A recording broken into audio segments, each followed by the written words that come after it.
Hello बच्चों, BPSC विद्यापीठ में आप सभी का स्वागत है।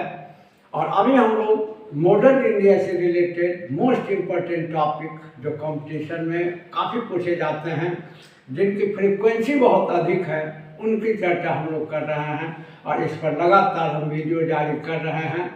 और अभी मॉडर्न इंडिया से रिलेटेड बहुत सारे टॉपिक्स पर हमने वीडियो जारी कर दिया है और आज भी हम लोग मॉडर्न इंडिया से रिलेटेड एक बहुत ही महत्वपूर्ण टॉपिक को पढ़ेंगे, जिसको हम लोग कहते हैं साइमन आयोग या साइमन कमीशन। इनफैक्ट क्या है कि मॉडर्न इंडिया से रिलेटेड तीन आयोग, तीन कमीशन को बराबर पूछे जाते हैं: साइमन कमीशन, क्रिप्स मिशन और कैबिनेट मिशन। तो आज हम लोग साइमन कमीशन के बारे में पढ़ते हैं, इसके बाद फिर आगे Cripps mission and cabinet mission के बारे में पढ़ेंगे। तो जानते हैं साइमन कमीशन के बारे में। देखिए एक्चुअली क्या है कि मॉडर्न इंडिया का यह सब जो टॉपिक है बहुत ही चर्चित है और एवरग्रीन है और बराबर इस पर सवाल आते रहते हैं। और हम लोग जिस टॉपिक को पढ़ते हैं वो इस रूप में पढ़ते हैं कि अगर हमको शॉर्ट नोट भी मेंस में लिखना पड़े तो भी हम लिखने में सक्षम हो जाए और ऑब्जेक्टिव तो बन ही जाए। और ऑब्जेक्टिव भी दो प्रकार के होते हैं, क्योंकि अब बिहार के एग्जाम्स में हम लोग देख रहे हैं कि स्टैंडर्ड या लेवल बहुत बढ़ता जा रहा है। तो ऑब्जेक्टिव क्वेश्चंस के भी दो फॉर्मेट होते हैं, एक फैक्चुअल और एक कॉन्सेप्चुअल। तो हम लोग इस रूप में पढ़ेंगे कि हमारा फैक्चुअल क्वेश्चन हो, कॉन्सेप्चुअल क्वेश्चन हो या टिप्पणी में लिखने वाला हो, रिटन फॉर्मेट हो, तो हम लोग तीनों प्रकार के प्रश्न को बनाने में सक्षम हो। इस प्रकार से हमारी पढ़ाई होनी चाहिए। और आज हम लोग साइमन आयोग के बारे में पढ़ेंगे। तो सबसे पहले इसके फैक्चुअल चीज को देखें, आखिर साइमन आयोग भारत आया क्यों था, क्या उद्देश्य था।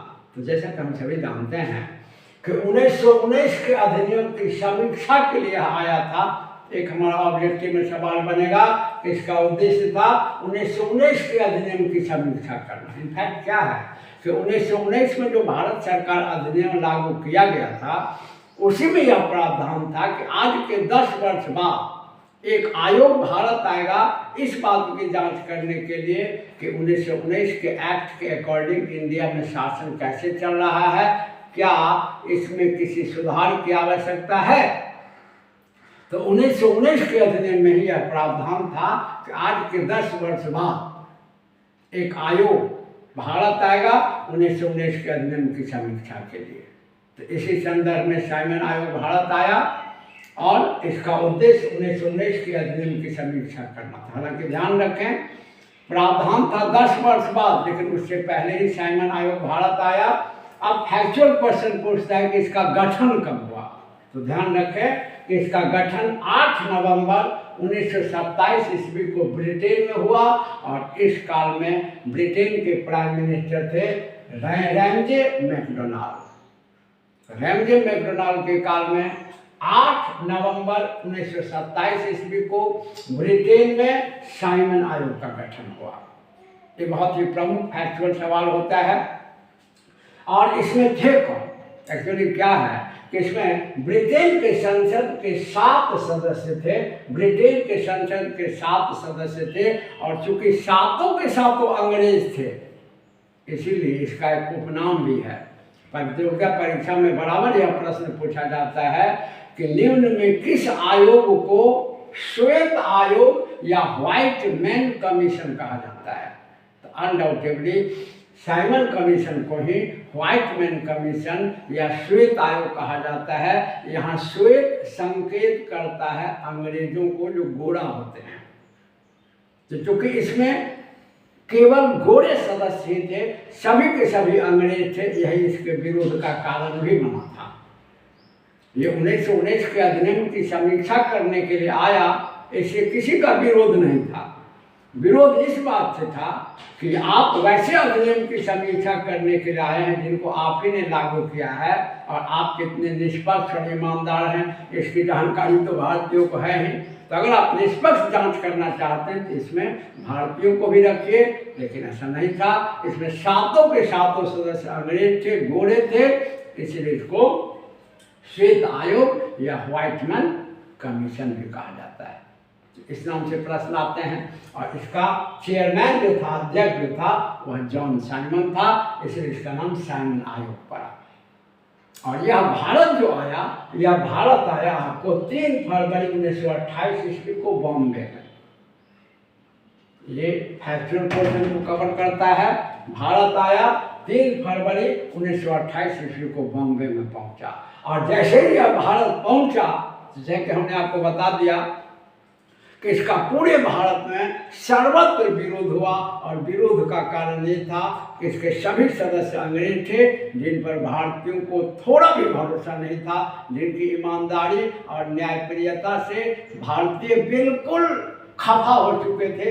इन पर थोड़ा भी विश्वास नहीं किया जा सकता था,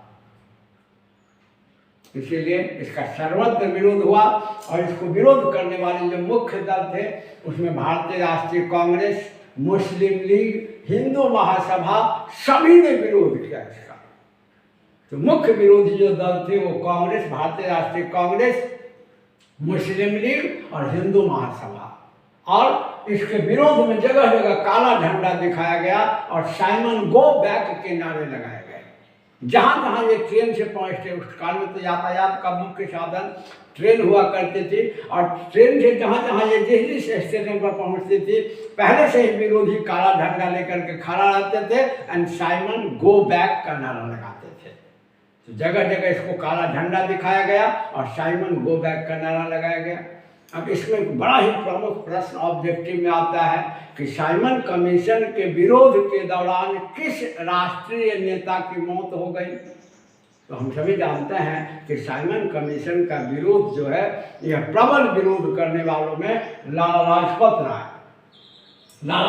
राय की भूमिका प्रमुख थी। और लाला लाजपत राय इसका प्रबल विरोध कर रहे थे।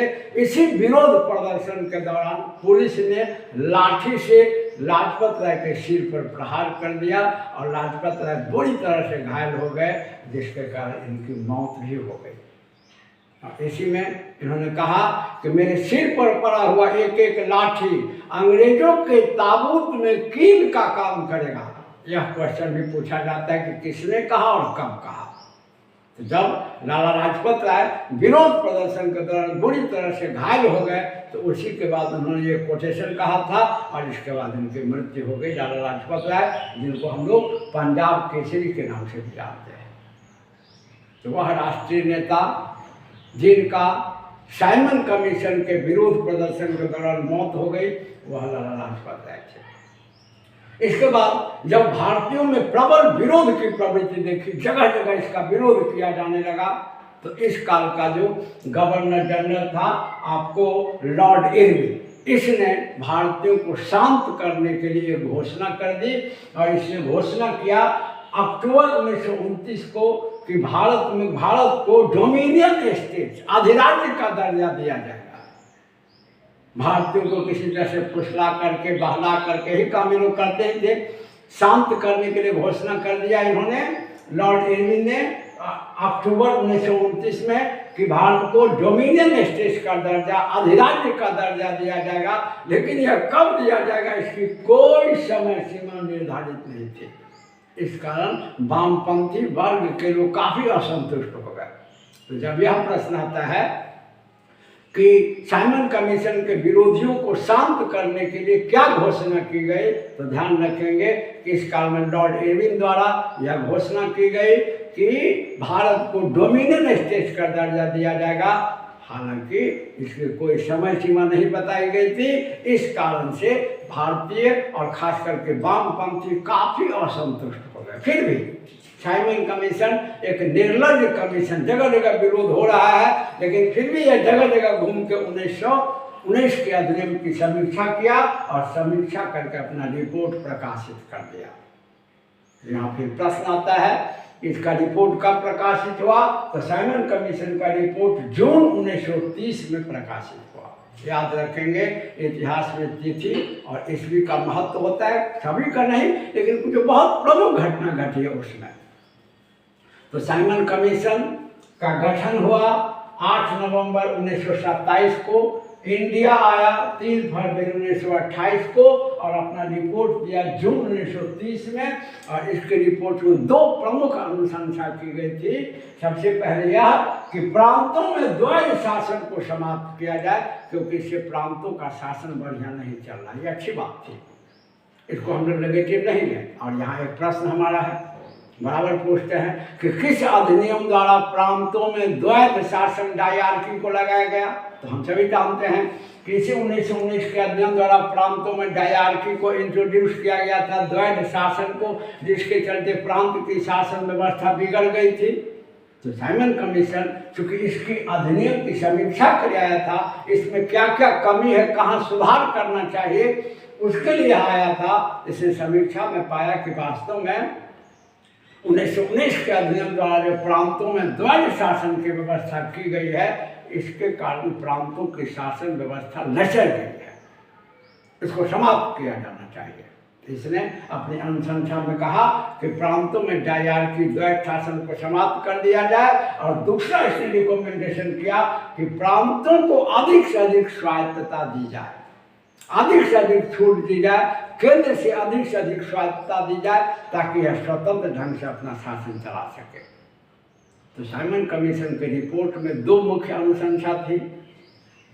प्रांतों में द्वैध शासन को समाप्त कर दिया जाए और प्रांतों को अधिक से अधिक ऑटोनॉमी, स्वायत्तता दी जाए। हालांकि इसमें स्वराज के लिए कुछ नहीं कहा गया था, जिसकी मांग बराबर भारतीय कर रहे थे। मुख्य मुद्दा लड़ाई का तो स्वराज ही था, लेकिन स्वराज के लिए इन्होंने कुछ नहीं कहा इस अधिनियम में। केवल 2 मुख्य अनुशंसाएं थी। और ध्यान रखेंगे कि साइमन कमीशन ने जो अपना रिपोर्ट दिया, उसी रिपोर्ट पर विचार करके अगला अधिनियम देना था, सुधार अधिनियम। तो आप पढ़ चुके हैं, हमने इस पर वीडियो जारी कर दिया है कि साइमन कमीशन के रिपोर्ट पर ही विचार करने के लिए ब्रिटेन की राजधानी लंदन में 1930, 31 तथा 32 में 3 गोल मेज सम्मेलन हुए, राउंड टेबल कॉन्फ्रेंस हुए। और इन्हीं कॉन्फ्रेंस के बाद अगला सुधार अधिनियम दिया गया, जिसे 1935 का अधिनियम कहते हैं। अर्थात 1935 के अधिनियम का आधार साइमन कमीशन का रिपोर्ट बना। और आप पढ़ चुके हैं, जानते हैं 1935 के अधिनियम में क्या था कि साइमन कमीशन द्वारा जो 2 प्रमुख अनुशंसाएं की गई थी, उनको स्वीकार कर लिया गया था। इसीलिए 1935 के अधिनियम द्वारा प्रांतों में द्वैध शासन को समाप्त कर दिया गया और प्रांतों को अधिक से अधिक स्वायत्तता या शासन के संदर्भ में अधिक से अधिक छूट दी गई। तो साइमन कमीशन के रिपोर्ट को, ये रिपोर्ट उचित था, इसको अनडाउटेबली स्वीकार कर लिया गया और इसकी रिपोर्ट को 1935 के अधिनियम में लागू कर दिया गया। तो ये था साइमन कमीशन से related factual and conceptual questions आपके बनेंगे। केवल इसको गौर से आप सुने बराबर, और चैनल को सब्सक्राइब जरूर करें। वैसे बच्चों तक वीडियो को जरूर शेयर करें जिनके पास अच्छी सामग्रियाँ नहीं पहुंच पाती हैं। देखिए, ये मेरा 100% बिलीव है। और टोटल जितना भी आपको पढ़ाया जा रहा है, टोटल NCERT, ये हमेशा याद रखें, जो भी वीडियो हम जारी करते हैं फैक्चुअल, वो 100% NCERT से रिलेटेड है, ठीक है। और इसमें सभी सवाल आपके बनेंगे। तो विश्वास है कि समझ में आया होगा और फिर अगली वीडियो के साथ उपस्थित होंगे। तब तक के लिए धन्यवाद।